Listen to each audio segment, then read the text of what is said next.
Apakah ya tidak dianggap sebagai beradab ya ketika kita menyetel Al-Quran kemudian kita sibuk dengan pekerjaan kita ya.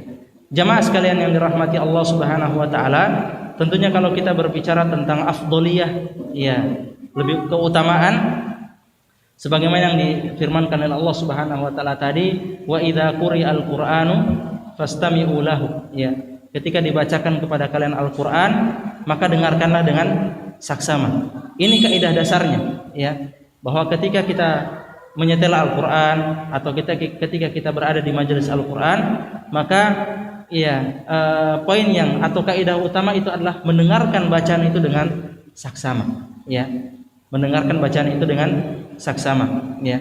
Adapun perintah ini, ya, atau kondisi seperti ini, wallahu taala alam, tidak sampai pada derajat kewajiban, ya, akan tapi itu anjuran, ya, anjuran yang ketika kita laksanakan tentunya kebaikannya lebih besar daripada keburukannya, ya, dalam artian bahwa ketika kita sedang melakukan aktivitas kemudian juga kita sedang mendengarkan Al-Quran, maka ini tidak mengapa, ya, walaupun afdolnya tentunya kita tetap mendengarkan Al-Quran itu, ya, artinya sambil kita mengerjakan aktivitas kita berupaya juga untuk menyimak pembacaan Al-Quran.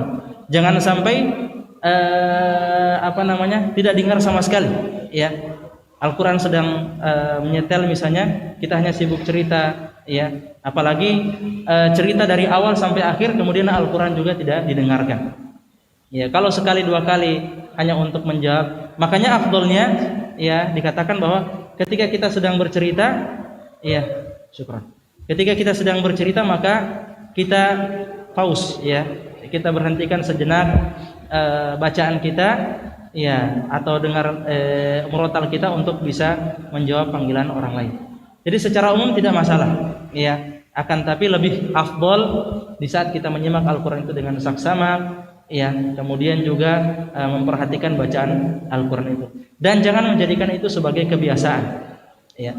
Jadi kalau misalnya di saat-saat tertentu kita pas lagi mau dengar, pas-pas lagi ada kesibukan, oke lah. Tapi kalau tiap hari begitu, ya, memang tidak perhatikan, memang cuma sekedar style baru, nah, itu sudah menjadi kebiasaan yang tentunya kurang afdal, ya. Wallahu taala a'lam.